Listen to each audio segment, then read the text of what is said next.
할렐루야, 감사합니다. 우리 태풍이 오고 있다는 소식이 있지만 하나님 이 나라 민족을 태풍의 그 위험에서 꼭 건져주시도록 건물이 날아갈 정도라고 그래요. 그리고 매스컴을 통해서 보니까 부산이 많이 위험하다고 합니다.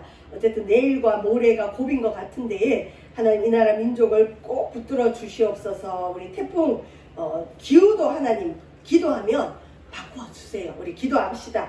또 어떤 결과가 있든지 간에 감당할 수 있게 해달라고, 또 태풍의 위험으로부터 우리 가정과 이 나라 민족 지켜주시도록 꼭 기도해 주시길 바랍니다. 자, 우리 지난주에 이어서 오늘 이 사도행전 8장 26절에서 40절 말씀으로 은혜를 나눌 텐데, 자 여러분, 이 사마리아 성이라는 데가 오늘날 우리나라로 하면 일본 같은 곳이라 그랬잖아요. 그러니까 원수의 마음이 있고, 그 다음에 저곳은 안 변화받았으면 좋겠다, 저기는 벌받았으면 좋겠다 하는 땅인데, 하나님은 빌립 집사님을 통해서 예루살렘 다음으로 이 사마리아 성에 이 전도가 되도록 인도하셨어요. 여러분, 다른 지역도 많은데 왜 예루살렘 밖에 다음에 바로 사마리아 땅에 대한 말씀이 나올까요? 다른 땅도 있잖아요. 뭐 나사렛도 있고 가이사라도 있고 유대 안에도 땅들에 대한 얘기가 많은데 왜 하필 주님은 사마리아일까요? 자, 사도행전의 주제 석구가 사도행전 1장 8절, 우리 교회 내 증인이 되리라 저 플래카드도 있지만 주제 석구가 뭐냐? 1장 8절, 오직 성령이 너희에게 임하시면 너희가 권능을 받고 예루살렘과 예루살렘과 온 유대와 사마리아와 땅끝까지 이르러 내 증인이 되리라. 이게 사도행전의 주제 석구예요. 그리고 이게 이 주제에 따라서 끝까지 이어지거든요. 예루살렘의 복음 전파가 이루어졌어요. 그 다음에 다른 온 유다 땅에는 박해로 인해서 흩어진 다른 제자들이 막 복음을 전하고 있었는데 그거에 대한 기록은 크게 안 나와 있어요. 조금씩 나와는 있지만 예루살렘 복음 전파 다음에 바로 주님은 관심을 어디에 두느냐? 빌립 집사라는 사람을 통해 주님이 사마리아의 복음 전하는 걸 알려주세요. 근데 그 사마리아 땅이 우상이 심한 땅인데 역시 아니나 다를까 그곳에 거짓 믿음의 사람이 있었죠. 누구죠?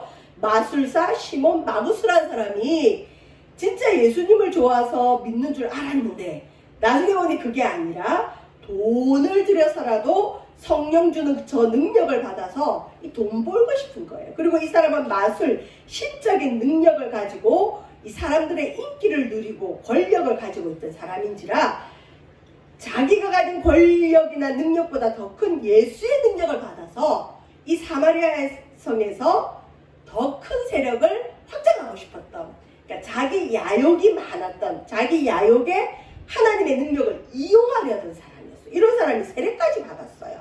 자, 저와 여러분, 이런 그 마술사 마구스에 대한 이 본심이 빌립 집사님은 드러내지 못했는데 하나님의 능력을 받은 베드로와 요한이 이걸 알고 베드로가 이 마구스를 저주했죠. 근데 이 마구스가 참 불행한 사람인 게 세례까지 받아놓고 자기가 하나님께 기도를 못하는 거예요. 세례를 받는다는 건 신분이 바뀌는 거예요. 죄의 종으에서 의의 종으로, 마귀의 자녀에서 하나님 자녀로 신분이 바뀌는데 이 사람은 자기가 하나님 자녀로 살겠습니다 라고 고백하는 세례까지 받고도 하나님을 하나님 아버지라 못 부르는 믿음이 없는 사람이었어요. 그러니까 흉내내는 사람, 불행한 사람이죠. 그러니까 베드로가 저주하니까 이 저주가 내게 임하지 않도록 자기가 회개 기도하면 되는데 이 두려움이 많은 마구스가 누구한테 기도 부탁했다고요? 베드로에게 자기에게 이 저주가 임하지 않게 기도해 주십시오 라고 기도 부탁하는 것으로 끝이 납니다. 베드로와 이제 요한은 계속 이제 전도를 하고 있고요. 자, 그러면서 오늘 26장으로 넘어가는데 이 빌립 집사님이 사마리아 성에 끼친 영향력은 어마어마해요. 복음이 없는 그 땅에 들어가서 복음을 전하고 마술사까지 겉으로는 변화받는 그 능력을 베풀었으니 실은 이 빌립 집사님이 사마리아 성, 사마리아 도시, 사마리아 이곳에 계속 머물러 있으면 얼마나 더 큰 역사가 있겠어요. 그리고 얼마나 더 큰 하나님의 일을 하고 얼마나 더 많은 사람이 주께로 돌아오겠어요. 그리고 이 빌립 집사님에게 주신 능력도 보통 능력이 아니에요. 귀신을 내쫓기도 하고 병자도 고치는 그 능력이 있어요. 그러면 우리 보통 사람 같으면 하나님이 빌립 집사님에게는 이 사마리아 성을 주셨나 보다. 이 사마리아 도시 그 누가 들어가서도 변화받을 것 같지 않았던 그 사마리아가 바뀌었구나. 그래서 빌립 집사님이 그곳에 주구장창 있으면서 마구스 시몬 마술사보다 더 큰 능력을 가지고 큰 교회를 세워서 아예 사마리아 성을 기독교 도시로, 기독교 그 성으로 만들어 버릴 수 있잖아요. 그런데 하나님은 그런 일을 잘 안 하세요. 이상하죠? 자, 이제 빌립은 그곳에서 정착하면 돼요. 사실 그렇잖아요. 자기가 세운 교회, 지금 흩어진 하나님의 제자들, 예수님의 제자들은 가는 곳마다 교회가 세워지는 거예요. 자기 목숨을 구하기 위해서 핍박을 피해서 도망가고 있으면서 복음을 전했는데 그 제자들이, 그 평신도들이 지난 자리에 교회가 세워지는 거예요. 그러니까 빌립을 통해서도 이 사마리아의 교회가 세워지는 거죠. 근데 이제 이 빌립 집사님이 사마리아 사람들 얼굴도 알고 이제 인지도가 생겼잖아요. 예루살렘에서 온 저 빌립 집사님이 우리 사마리아 성에 있으면 우리 사마리아는 복을 받는다, 이곳이 기독교 국가가 된다, 어쩐다 저쩐다 말이 많을 텐데 주님은 빌립을 딴 곳으로 옮겨버렸어요. 자, 26절 보세요. 주의 사자, 성경의 주의 사자는 보통 천사를 뜻해요. 주님은 천사를 보내서 복음을 전하지 않고 천사를 사용해서 하나님의 사람들을 일깨워서 복음을 하나님의 사람들로 전하게 하세요. 그래서 복음은 우리가 전하지 않으면 안 돼요. 그러니까 주의 사자가 빌립에게 찾아와서 이렇게 말합니다. 일어나서, 그러니까 사마리아 성에 있지 말고 일어나서 남쪽으로 향하여. 사마리아가 북쪽에 있거든요. 북쪽에 있는데 남쪽으로, 예루살렘이 남쪽에 있어요. 예루살렘으로 내려가고 그 예루살렘에서 서쪽으로 조금 더 가면 가사라는 곳이 있어요. 이 가사라는 길로 내려가는 길까지 가라. 근데 이 예루살렘에서 가사로 가는 길이 어떤 길이냐?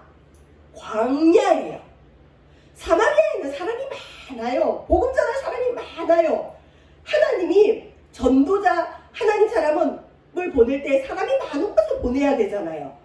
사마리아에 사람이 많은데 거기서 예루살렘으로 내려가래요. 근데 예루살렘에는 잘못하면 잡힐 수 있는 곳이잖아요. 그래도 내려가고 예루살렘에도 사람이 많아요. 어쨌든. 근데 그 예루살렘에 머무는 것이 아니라 이번에는 가사로 가래요. 근데 그 가사로 내려가는 길이 어떤 길이랴? 사람을 만날 수 있는 곳이 아니라 광야로 가래요. 이상하잖아요. 이렇게 능력을 많이 받고 준비가 많이 된 빌립 집사님을 왜 성령님은 광야로 보낼까요? 사람도 없는데. 근데 여기에 주님이 예비한 영혼이 있어요. 한 사람. 그러니까 빌립 집사님처럼 능력이 많고 훈련받고 주님의 음성까지 들을 수 있는 이 주의 종을, 이 평신도 집사님 빌립을 주님은 한 사람을 위해서 광야로 보내세요. 여기서 한 사람이 누구냐? 27절 보십시오. 이 빌립이 순종해서 갔어요. 보통 길이 아니에요. 먼 길이에요. 근데 어쨌든 갔어요. 교통수단도 그렇게 좋은 시대가 아니잖아요. 일어나 가서 보니 27절에 에디오피아 사람. 이 에디오피아가 어딜까요? 지금 에디오피아. 근데 이 에디오피아는 이집트 남쪽에 있는 아프리카 지역이에요. 아프리카 사람들은 얼굴 색깔이 어떨까요? 새까매요. 그러니까 그 당시에 어쨌든 흑인들에 대한 어떤 그 비하 사상도 있었을 거예요. 근데 어쨌든 주님은 이 흑인 에디오피아 사람, 아직 유다 땅이나 사마리아 땅에 예수님 모르는 사람이 있을 텐데 왜 하필 저 먼 에디오피아, 여러분 아프리카 저 끝 에디오피아 하면은 땅끝이죠. 그러니까 보세요.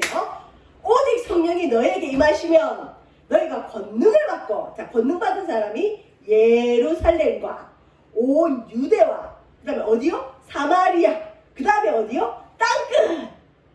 땅끝으로 이 빌립이 간 게 아니라 땅끝과 같은 아프리카에서 올라온 에디오피아 사람에게 주님은 빌립을 통해 복음을 전하고, 이 에디오피아 내시가 자기 땅에 돌아가서 그 에디오피아 사람이 자기 땅을 복음할 수 있도록 예루살렘과 온 유대와 사마리아가 됐으니까 이제는 이 빌립 집사님을 사용해서 주님은 땅끝과 같은 에디오피아 사람에게 복음 전하게 하세요. 벌써 사도행전 1장 8절 말씀이 부분적으로 이루어졌죠.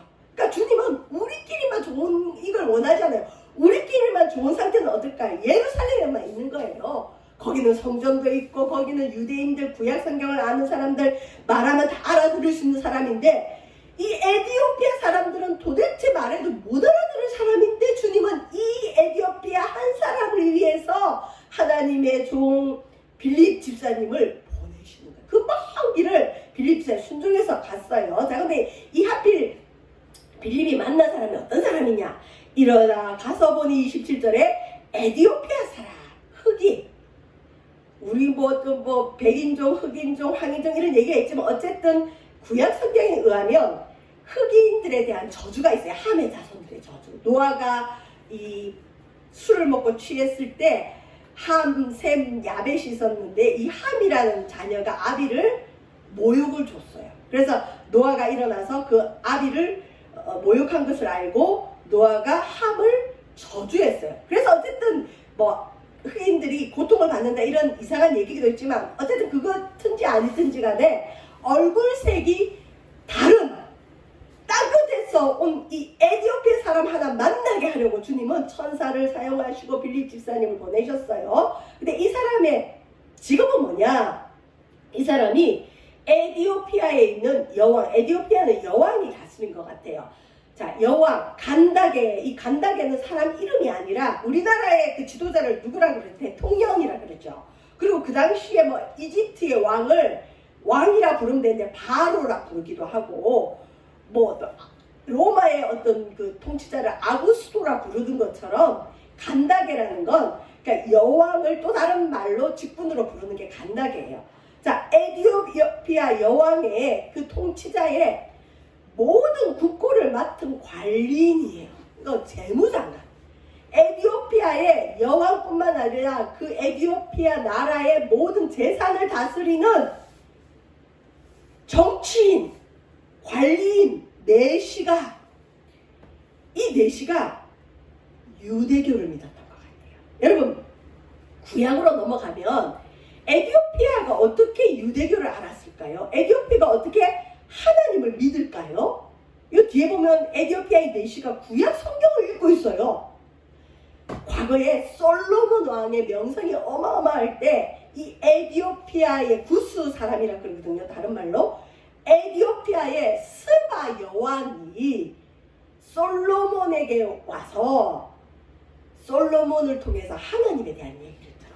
그리고 성경에는 나와 있지 않는 전설과 같은 구설과 같은 소문이에요. 뭐뭐 하더라 중에 하나는 이때 스바 여왕과 솔로몬 사이에 아이가 있는데 그 아이가 계속 에디오피아 나라를 다스린다는 그런 하더라 하는 얘기가 있긴 있어요. 근데 어쨌든 솔로몬 때 여호와 하나님에 대한 얘기를 들은 스바 여왕으로 인해서 이 아프리카 땅 에디오피아에 이미 구약 성경이 들어가 있고 에디오피아 이방인들 흑인들 중에 유대교를 믿는 사람들이 있었다는 거예요. 근데 이 내시가 유대교를 믿었던 것 같아요. 개종을 한 것 같아요. 에디오피아에 토종 종교가 있을 거 아니에요. 아프리카인들 고유의 종교가 있는데 어쨌든 이 에디오피아 내시는 스바 여왕 때 받아들인 여호와 하나님에 대해서 듣고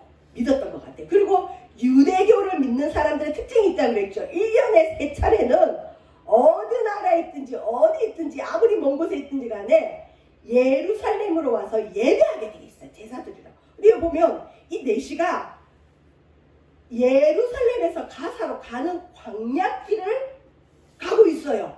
근데 왜 예루살렘에 왔을까요? 여기 보면 27절에 내시가 뭐하러 예루살렘에 왔다가 예배하러 제사드리러 예루살렘까지 오는 거예요. 이 구약적 전통이죠. 어떤 사람은 그건 구약의 얘기고 굳이 먼 곳까지 예배 드리러 아니 에디오피아에는 하나님이 없냐? 에디오피아에 예배당 지으면 되지 무슨 예루살렘까지 갈 필요가 있느냐? 그러죠. 근데 이 당시에는 율법에 그렇게 돼 있기 때문에 진짜 믿음이 좋은 사람들은 예루살렘까지 간 거예요. 자, 이 예루살렘에서 와서 예배 드리고 28절에 보면 돌아가는 길이에요. 이 4시가 돌아가는데 이 4시가 그래도 정치인이니까 좀 좋은 수레를 타고 가고 있었나 봐요. 자, 수레를 타고 뭘 하고 있느냐? 여행을 하는데 선지자 이사야의 글을 읽더라. 여러분, 구약의 유대인들의 랍비에 의하면 여행을 할 때 혼자 여행을 하면 구약 율법책 성경을 읽어라, 이왕이면 소리내서 읽어라라는 가르침이 있어요. 여러분, 여행하는데 성경 읽히겠어요? 그것도 어려운, 구약에 이제 어려운 이사야서. 요즘 새벽기도 때 예레미야를 하는데 많은 분들이 그래요. 예레미야가 너무나 길고 어렵고 힘든데 이걸 어떻게 하시려고 그럽니까? 지금 진짜 힘들어요. 이사야, 예레미야는 예언서의 말씀이지만 어쨌든 조금 어려운 곳이에요. 그런데 이 유대인도 아니고 예루살렘 근처에 사는 사람도 아니에요. 저 멀리 아프리카에서 온 4시가 이사야 성경을 읽고 있는 거예요. 자, 30절에 성령이 빌립더러 이르시되, 성령님이 빌립에게 직접 말하는 거예요. 그 수레로 가까이 가라. 그리고 30절에 빌립이 달려가서 보니까, 이 빌립이 들어보니까 이 4시가 유대교 랍비가 가르치는 대로 혼자 여행을 하는데 선지자 이사야의 글을 읽고 있는 거예요. 이 사람 구약 성경을 읽고 있네. 하나님을 믿는 책을 읽고 있네. 빌립이 달려가서 묻습니다. 읽는 걸 깨닫습니까? 이 어려운 이사야서를 깨닫습니까? 물론 이제 이 정치인이기 때문에 수레를 모는 사람 따로 있고, 아마 이 사람은 뒤에서 성경을 소리내서 읽고 있을 때 빌립이 가서 말을 하니까 이 4시가 참 겸손하죠. 31절 읽긴 읽는데 31절 대답하되 지도해 주는 사람이 없으니, 그러니까 나에게 이 성경 공부를 해주는 사람이 없고 이게 무슨 뜻인지 알려주는 사람이 없는데 내가 어찌 깨달을 수 있겠습니까? 몰라도 읽는 거죠. 하나님 말씀이라니까 읽고 있는 거죠. 그래서 빌립에게 요청해서 수레에 올라 같이 앉으라 하니 빌립을 초청하는 거죠. 32절 읽는 성경 구절은 이것이니 일렀으되, 하필 읽는 성경 구절이 32절 33절이 구약의 누구에 대한 얘기냐? 앞으로 태어날 예수 그리스도 메시아가 당할 십자가 처형, 메시아가 당할 고난에 대한, 예수님에 대한 얘기인 거예요. 여러분, 구약 성경은 예수님이 누워 계신 침상과 같아요. 구약 성경을 통해서 예수님을 만날 수 있어야 되는데 어떻게 이 에디오피아 사람이 예수님을 만날 수 있겠어요? 어려워요. 오늘날 예수님 아는 우리도 구약 성경에서 예수님 만나는 거 쉬운 게 아닌데 이 빌립은 성령 충만하니까 아는 거예요. 이거 보세요. 32절 그가 도살자에게로, 소와 양을 잡는 사람은 도살장이라고 그러죠. 예수님이 도살자에게로 가는 양과 같이 끌려갔고, 실제로 로마 군인들에 의해서 끌려갔죠. 예수님 털 깎는 자 앞에 있는 어린 양이 조용한과 같이 그의 입을 열지 아니하도다. 우리는 이게 정서적으로 잘 모르지만 여러분 집에 애완견들, 애완묘들 때 되면 털 깎으러 어디 가죠? 미용센터 가죠. 그러면 막 어떤 고양이 강아지는 안 깎으려고 난리를 부리지만 또 어떤 순한 강아지 고양이들은 조용히 있으면서 이 털을 깎이죠. 우리 예수님이 십자가 달릴 때, 십자가 질 때 십자가 안 지겠다고 발광을 하지 않으시고 조용히 어린 양이 털 깎는 자에게 자기를 내주듯이 그렇게 죽음에 자기를 내줬다는 거예요. 33절 우리 메시아가, 예수님이 굴욕을 당했을 때 메시아가, 하나님이 어떻게 십자가를 져요? 그 처절한 행보를, 죄인들이 지는 십자가를 당했을 때 공정한 재판도 받지 못했고, 우리 예수님은 불의한 재판을 받았어요. 억울한 누명 쓰셨어요. 근데 공정한 재판도 못 받았는데 누가 그의 세대를 말하리요? 그의 생명을 땅에서 빼앗기미로다 하거늘. 자, 이건 예수님의 억울한 죽음, 우리 인류를 위해서, 저와 여러분을 위해서 대신 죽으신 그 죽음을 뜻하는 건데 34절 그 4시가 빌리게 말하되 청컨대 내게 묻노니 선지자가 이 말한 것이 누구를 가리키느냐? 이 도대체 누구 얘기하는 겁니까? 여호와의 종이라는데 이 사람이 누굽니까? 물으니까 빌립이 알려주는 거예요. 자기를 가리킵니까? 타인을 가리킵니까? 35절 빌립이 입을 열어 이 글에서 지금 에디오피아 사람 내시가 읽고 있는 그 글에서 시작해서 예수를 가르쳐 복음을 전하니, 예수를 가르쳐 복음을 전하니. 여러분, 이 에디오피아 사람은 자기가 읽고 있는 구약성경, 그 어려운 구약성경, 바로 모르는 그 성경을 읽다가 빌립을 통해서 예수님을 알게 됐고 복음을 받아들였어요. 그랬더니 36절에 빌립이 세례받지 않았어요. 예수님을 만나니까 뭐라 하느냐, 길 가다가 물 있는 곳에 이르러 그 내시가 말하되, 내시가 여기 물이 있으니까 내가 이제 세례 받겠어요. 나한테 세례 주세요. 내시가 요청해서 자기 세례 받았어요. 자, 왜 이런 일이 있냐면, 여러분, 얼마 전까지 예루살렘에는 무슨 일이 벌어졌죠? 예수님이 십자가에 달려 죽고 오순절 마가다나방에 성령이 임해서 120명의 사람들이 다 얼굴이 붉게 술 취한 것처럼 성령 충만 받고, 베드로가 설교했더니 하루아침에 3,000명, 5,000명이 예수님을 믿고 한꺼번에 세례를 받고 성도가 된 사람이 예루살렘에 어마어마하게 많았어요. 그 도시 전체가 발칵 뒤집혀졌어요. 심지어 정치 지도자들까지 나서서 그걸 더 이상 그 예수교가 전파되지 못하도록 진압을 하고 있는 그런 상태인데, 어떤 그 사회적인 이상한 징조들이 일어난 거죠. 오늘날로 말하면 이상한 사이비 종교가 나타나가지고 그냥 사람들을 다 이모노하는 그런 현상과 같은데, 좀 전까지 예루살렘에 있던 이 내시가 그 일을 몰랐을까요?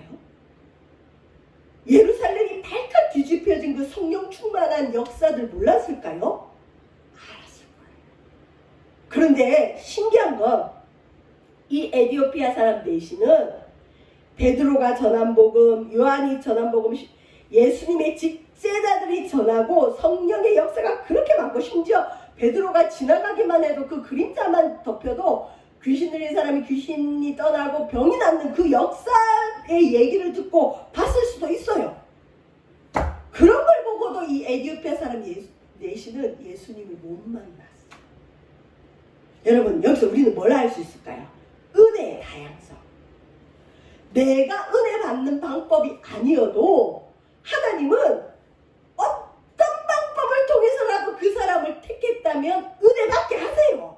이 에디오피아 사람은 그 당시 예루살렘에 변화받은 사람들에 의하면 이 에디오피아 사람은 은혜 못 받을 사람, 좀 이상한 사람, 약간 왕따, 다른 사람 다 주님 만났다 그러고 예수가 구약에 예언한 메시아를 하는데 에디오피아 이 사람은 안 믿어져요. 나 괜히 저 사람들 시키는 대로 세례받고 기도받다가 나 이상한 사이비 되면 어떡해. 아니야, 나는 구약 성경에 의지한 내 믿음을 지킬 거야. 그러고는 그걸 찾아냈을지도 몰라요. 그러니까 예수님 몰랐죠. 우리가 흔히 이런 게 있어요. 성령의 큰 역사가 있을 때 그 역사에 같이 동참하지 못하고 그 현장에 못 있으면 왠지 소외를 당하고 나는 구원받지 못한 사람인가 마음이 들 수 있어요. 내가 은혜 받았다고 해서 다른 사람도 똑같이 은혜 받으라는 법은 없어요, 여러분. 물론 대세를 따라서 대부분의 사람들이 은혜 받는 그 현장에서 주님은 보통 다 만나 주시지만, 이 에디오피아 사람 내시처럼 깐깐한 사람들은 못 받을 수도 있어요. 거부할 수도 있어요. 근데 여러분, 이단의 특징은 뭐냐? 이단을 어떻게 알아보시면 되냐면, 이단들은 자기들이 정해준 어떤 룰을 정해놓고 요렇게만 해야 은혜 받는다.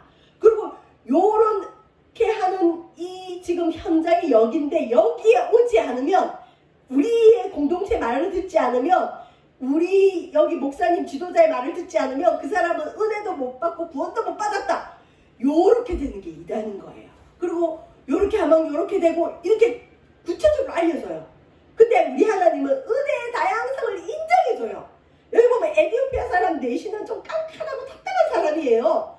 그렇게 성령의 폭발적인, 여러분, 오직 성령이 너에게 임하시면 너희가 권능을 받고, 여기서 권능은 뭐냐면 원어가 다이너마이트. 그러니까 그 당시 예루살렘에 임한 제자들에게 임한 권능이 어느 정도냐? 다이너마이트 핵폭발이 쾅 하고 터지는 것 같은 파워가 있는 거예요. 여러분, 우리 이 부산시에 폭발이 한번 일어나면 모든 사람이 알게 돼요. 그 정도 권능인데도 에디오피아 사람 이 내시는 그 하나님을 안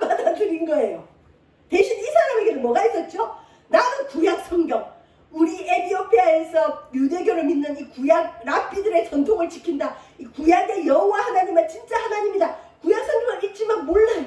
하나님이 그 중심을 본 거예요. 답답한 거예요. 네가 이렇게 진리에 대해서 여호와 하나님에 대해서 구약에 말하는 하나님에 대해서 궁금해하는데 아무리 성령의 역사가 있는 저 예루살렘까지 데리고 갔는데도 이 사람은 주님을 못 만나니까 우리 주님이 이 에디오페 사람 넷시의 그 중심을 보시고 빌립 집사님 이 한 사람을 보내는 거예요. 그리고 이 에디오페 사람이 이 말씀을 깨닫는 거예요. 이 사람은 딴 거 없어요. 병을 고쳐주는 것도 안 돼요. 기적 앞에도 이 사람은 안 꺾여요. 이 사람은 얼마나 말씀을 사모했는지 여행을 하면서도 성경을 읽는 사람이에요. 몰라도 읽는 사람에게 주님 은혜를 주는 거예요. 이 말씀을 깨닫게 하시고 빌립이 전한 예수님을 받아들이게 한 거예요. 그러니까 어떻게 보면 우리 주님이 1:1 맞춤형 전도, 이 에디오피아 사람 넷시에게는 이렇게 말씀으로 역사해야 믿는다는 걸 주님이 아시고 빌립을 보내서 말씀에 기록한 그 읽는 곳으로 시작해서 예수님을 가르쳤다. 이 넷시가 그렇게 주변에서 권해도 안 믿던 예수를 믿고, 그러니까 예수 믿는 사람들은 회개하고 세례 받더라. 자기가 세례 받겠다고 하고 세례 받는 거예요. 얼마나 우리 하나님 좋으신 분입니까? 여러분, 은혜는 주님이 주는 겁니다. 요런저런 방법도 있지만 주님이 주는 거고, 굳이 대세적인 은혜를 못 받아도 주의 말씀을 사모하는 사람은 주님은 반드시 은혜 주는 걸 믿으시길 바랍니다. 그리고 여러분 주변의 가족들, 내가 받은 이 은혜 나도 우리 남편 우리 가족이 받았으면 좋겠다 하지만 여전히 은혜 못 받는 것 같아도 포기하지 마십시오. 주님 때가 되면 주님이 그 사람에게 직접 역사하십니다. 우리 하나님 다양하세요. 다양한 은사들, 다양한 걸 인정해 주십니다. 자, 그래서 38절에 보면 이에 명하여 수레를 멈추고 빌립과 넷시가 둘 다 물에 내려가 빌립이 세례를 베풀었어요. 여러분, 이제 새 사람으로 거듭났죠. 주의 말씀을 받았죠. 이 에디오피아 넷시는 완전 거듭난 거예요. 성령 충만 받았죠. 자, 그러고 나면 보통 우리 세례 받고 나면 보통 뭘 기대하죠? 빌립이 나에게 세례를 베풀었으니까 난 저 사람 따라다니든지 저 사람을 우리나라로 데리고 가서 내 개인 성경 교사로 삼든지 저분이 나는 있어야 돼. 저분이 나에게 세례를 줬기 때문에 저분에게 내가 양육을 받아야 돼. 보통 그럴 거예요. 그리고 빌립도 이 에디오피아 사람의 직업이 뭐라고요? 재무부장. 파워가 어마어마하잖아요. 하나님이 나를 에디오피아에 보내서 에디오피아의 큰 교회 세우기를 원하는가 보다고 같이 갈 수도 있잖아요. 근데 이상해요. 분명히 이 넷시도 기대가 있고 빌립도 기대가 있을 텐데 39절 세례받고 난 다음에 무슨 일이 일어나느냐. 둘이 물에서 딱 세례받고 올라왔는데 갑자기 주의 영 성령님이 빌립을 데려가 버리십니다. 여러분, 이 당시에는 간혹 기적들이 어떤 기적이냐, 공간이동, 순간이동이 있어요. 갑자기 빌립이 사라졌어요. 어디로 갔을까요? 주의 영이 끌고 간 거예요. 좀 전까지 내게 세례 준 사람이 없어졌어요. 그러면 당황하지 않겠어요? 아니, 나에게 세례만 주고 예수님에 대해서 알려주고는 어디로 사라졌지? 하나님 이럴 수 있어요? 우리가 흔히 자기가 은혜 받은 목사님을 끝까지 쫓아다니는 사람들이 있어요. 기독교인 중에도. 주님이 그거 별로 안 좋아해요. 딱 데려가 버리세요. 그런데 이 넷시가 진짜 말씀에서 믿음의 사람이다. 빌립을 통해서 구약 성경에 예수님을 만나고 났더니 이 넷시가 이제 이 성경을 통해서 주님 만나는 법을 깨달은 거예요. 성령이 눈을 열어준 거죠. 이 넷시가 불평하지 않고 기쁘게 길을 가물어. 여러분 같으면 어떡하겠어요? 내가 예수님 만나서 그러면 예수님의 본고장인 예루살렘에 가서 내가 공부를 좀 더 하고 좀 신앙을 다지고 이 성령의 능력도 좀 받고 그러고 돌아가면 되는데, 넷시는 세례받고 자기에게 엄청난 역사가 있는데도 어떻게 해요? 자기 길을 가는 거예요. 이 사람 지금 뭐라고요? 재무장관. 자기 일하러 자기 고국으로 가요. 그러고는 다시는 빌립도 못 만났어요. 우리 같으면 어떻게 할까요? 수소문 내서 빌립 찾아가서 제가 또 뭘 할까요? 당신의 제자가 되겠습니다. 하여튼 이런저런 일을 할 텐데 주님은 그러지 않고 이 에디오피아 넷시는 넷시대로 길을 가게 하고 빌립은 또 주님이 어디로 데리고 가느냐. 빌립은 아소도에 나타나서 여러 성을 지나며 복음을 전하고, 아소도는 구약에 자주 나오는 아스도치라는 유다 지역이에요. 그리고 가이사라에까지 이르니라. 이 빌립은 자리 잡아서 교회 하나 세울 만하면 주님이 데리고 가요. 사마리아에도 주구장창 있으면 교회 큰 교회 세웠을 텐데 주님이 너는 여기까지, 그리고 복음만 전하고 복음만 남기고 빌립을 이 에티오피아 사람 넷에게 데리고 가요. 그리고 또 이 에티오피아 사람 넷에게도 복음만 전하고 주님이 개인 사사할까봐, 또 이 에티오피아 사람 넷이가 이 빌립 쫓아다닐까봐 또 이 빌립을 끌어다가 아스도시나 가이사라라는 곳에 가서 복음 전하게 해요. 왜 그럴까요? 주님은 사마리아 성에 있는 마구스, 시몬, 마술사 같은 주의종 되기를 원하지 않아요. 이 대조가 되죠. 이 마술사는 사마리아 성을 끝까지 자기가 장악하기 위해서 귀신의 능력이든 성령이든 받아서 자기가 거기서 세를 누리려고 하는 욕심이 있는 사람인데, 하나님은 그런 사람의 욕심에 의해서 주님은 역사하지 않고, 주님은 사람이 아니라 주의 영, 복음만 남기를 원해요. 그러니까 빌립 집사님이 가는 곳마다 빌립의 이름이 남는 것이 아니라 예수 그리스도만 남는 거예요. 그걸 위해서 주님은 예수 그리스도 전하고 나면 빌립을 데려다가 또 다른 데 데려가시고, 또 다른 데 데려가시고, 이 에티오피아 사람 넷이 한 사람이 전도되면 이 주의 종이 갖는 영향력은 어마어마해요. 우리가 흔히 언젠가부터 맨파워라는 얘기를 많이 해요. 사람이 힘이다. 그래서 교회도 전도하면 이왕이면 물질도 많고 세상적으로 잘 나가고 젊은 사람 전도해서 일을 많이 해야 된다, 이런 얘기들이 있어요. 그래서 실제로 전도를 나가보면 할머니 할아버지들이 전도하면 뭐라고 대답을 하냐면, 우리같이 늙은 사람이 교회 가서 뭘 해요? 교회 민폐만 돼요. 우리는 가서 일도 못하고 우리는 헌금 생활도 못하고 교회 별로 도움이 안 돼요. 이런 말들을 할머니 할아버지들이 많이 해요. 이거는 굉장히 하나님 편에서 볼 때는 무서운 얘기예요. 잘못된 얘기. 여러분, 정말 교회가 필요하고 예수님이 필요한 급한 사람들 누구예요? 조금 있으면 돌아가실 어르신들, 할머니 할아버지들은 급해요. 빨리 예수 믿고 천국 가게 해야 되잖아요. 교회가 그런 사람들에 대한 관심을 순수하게 가져야 되는데, 그분들의 입에서 오히려 뭐라고 하죠? 우리 같은 사람은 교회 별로 도움이 안 돼요. 젊은 사람. 그리고 언젠가부터 교회에도 이런 소문들이 있죠. 물론 저도 그런 죄를 범했을 수 있어요. 우리 교회는 젊은 사람들이 많아요. 우리 교회는 일할 사람들이 많아요. 우리 교회는 이런 맨파워가 있기 때문에 우리 교회는 좋은 교회예요. 주님 앞에 책망받을 얘기예요. 하나님은 빌립에게 절대 인맥팔이 시키지 않아요.